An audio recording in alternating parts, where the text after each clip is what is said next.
కడాయి heat ఎక్కిన తర్వాత 1 cup తెల్ల నువ్వులు వేసుకొని మీడియం ఫ్లేమ్లో నిదానంగా ఓపికతో మంచి కలర్ వచ్చి మంచి అరోమా వచ్చేంత వరకు వేయించుకోండి.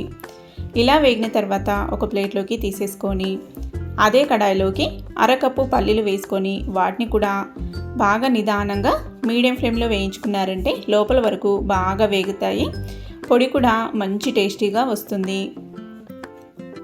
రెండింటిని ఇలా ప్లేట్లో వేసేసుకొని చల్లారబెట్టేసుకోండి. కారంకి సరిపడా ఎండుమిరపకాయలు అయితే తీసుకున్నాను. అదే కడాయిలోకి 1 టీ స్పూన్ పచ్చిశనగపప్పు, 2 టీ స్పూన్ల మినపప్పు, 2 టీ స్పూన్ల ధనియాలు, 1/2 టీ స్పూన్ మెంతులు, 1 టీ స్పూన్ జీలకర్ర వేసి 1 టేబుల్ స్పూన్ అంత నూనె వేసేసుకొని వీటన్నిటిని మాడనివ్వకుండా మంచిగా వేయించుకోవాలి. ఇందులోనే కారంకి సరిపడా పండు మిరపకాయలను కూడా వేసేసుకొని బాగా వేయించుకోవాలి. కావాలంటే కరివేపాకు కూడా వేసుకోవచ్చు. కరివేపాకు వేసుకుంటే బాగా వేయించాలండి, లేదంటే పొడి ఎక్కువ రోజులు నిల్వ ఉండదు. వెల్లుల్లిపాయ రేకలు వేసుకొని చల్లారిన తర్వాత మిక్సీ జార్లో వేసుకొని ఇలా మిక్సీ పట్టుకోవాలి.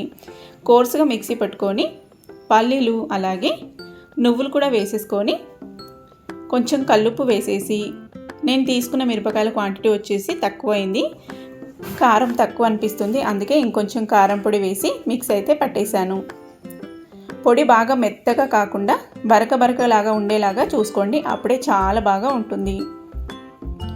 ఫైనల్గా మనకి పొడి అయితే రెడీ అయిపోయిందండి. కొద్దిసేపు చల్లన్న తర్వాత ఒక సీసాలో స్టోర్ చేసుకున్నారంటే నెల రోజులైనా కూడా అస్సలు పాడవదు.